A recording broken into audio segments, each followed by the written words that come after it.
Baik, selamat pagi. Perkenalkan, saya Dendra Kusma Sando, mahasiswa PPDH gelombang 8 kelompok 2 FKH UB. Baik, di sini saya akan menjelaskan dari video tentang distokia. Distokia di sini adalah gangguan suatu proses kelahiran atau partus, di mana stadium pertama atau stadium kedua dari partus, keluar fetusnya ini menjadi lebih lama dari waktu yang normal, sehingga menjadi tidak mungkin kembali lagi bagi induk untuk mengeluarkan fetus kecuali dengan pertolongan dari manusia.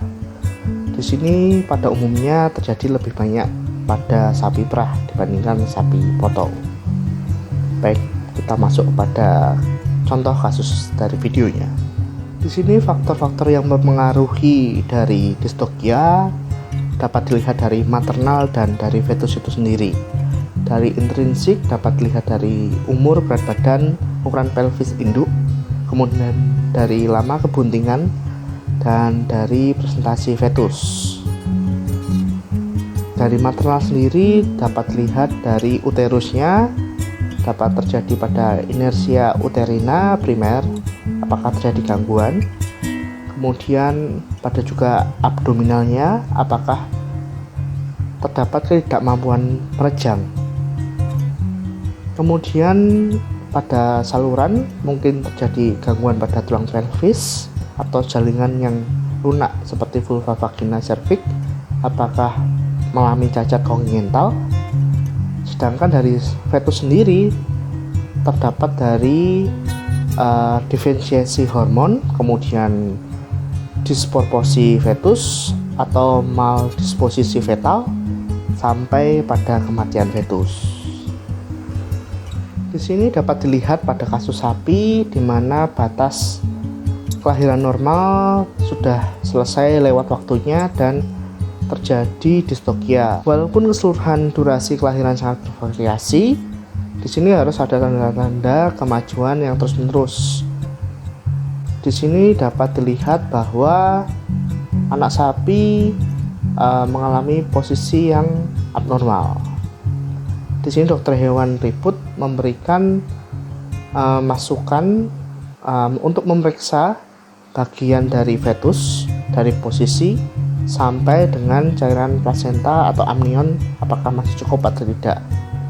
Tahap pertama kelahiran yang lama dan tidak progresif ini berbahaya bagi induk. Di sini sapi berdiri dengan postur yang abnormal, di mana selama kelahirannya merejang terus, dan sapi di sini berdiri dengan punggung yang agak menurun, yaitu postur sawhorse, jadi seperti kuda yang sedikit menurun. Kemudian pengerjaannya di sini dapat dilaporkan dari peternak sudah menunggu selama 30 menit tetapi tanpa kelahiran, yaitu anak sapi tidak kunjung muncul. Kegagalan anak sapi di sini keluar dalam waktu kira-kira 1 jam setelah amnion dari vulva tampak. Maka dari itu dokter hewan datang dan memberikan pertolongan.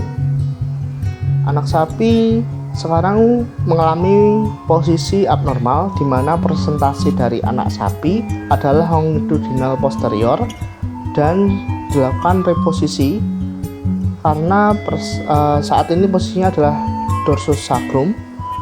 Salah satu kaki dari kaudal ekstremitasnya tersangkut di bagian bawah dan memiliki postur hook flexion postur, dan prognosanya adalah fausta. Dan penanganan yang diberikan adalah harus dilakukan palpasi untuk mengetahui bagian mana yang tersangkut atau tertekuk. Baik, untuk penanganannya terlebih dahulu harus dilakukan palpasi, kemudian palpasi vaginal untuk menentukan keadaan kaki fetus. Setelah dirasa dapat, maka kaki fetus ini diikat atau ditarik secara manual dengan tali atau dengan tangan langsung. Posisi tubuh ini direpuls, kemudian lalu diekstensikan untuk membenahi posisi badan dari fetus. Setelah terposisi dengan benar, kaki bagian kaudal dari fetus ditarik secara perlahan menggunakan alat atau secara manual agar pas posisi depan belakang, kemudian dilakukan retraksi perlahan sesuai dengan irama kontraksi induk. Nah, di sini pada video dijelaskan bahwa untuk menarik mengalami kesusahan dan dibutuhkan beberapa orang, dan kontraksi merejang dari induk masih kuat, menandakan bahwa induk masih belum kekurangan tenaga dan cairan amnionya masih cukup untuk proses melahirkan secara normal. Kemudian dilakukan penarikan sesuai dengan irama kontraksi dari induk. Dilakukan penarikan secara berkala hingga proses pengeluaran fetus atau anakan dari sapi berhasil. Di sini terdapat kesulitan pada saat menarik bagian 1/4 dari bagian tubuh anak sapi karena ternyata terjadi fleksi lagi yang mengharuskan dokter hewan melakukan reposisi. Dan dapat dilihat bahwa di sini fetus agak besar, dibantu dengan membukakan bagian dari vulva vagina agar fetus dapat keluar. Di sini tidak menggunakan cairan hormon pembantu dikarenakan kondisi induk dari sapi masih kuat. Kemudian tetap dilakukan traksi kepada indukan sesuai dengan kontraksi merejang agar berbarengan dengan keluarnya dari fetus. Kemudian setelah ditunggu, anak pun akhirnya keluar dan langsung dilakukan pertolongan pada anakan yang keluar, yaitu dengan membersihkan sisa-sisa cairan dari plasenta dari saluran pernafasan agar mendapatkan jalan udara untuk bernafas. Kemudian dilakukan pembersihan dan pengeringan. Di sini terlihat anakan juga dapat bernafas dengan baik dan pertolongan pada distokia selesai.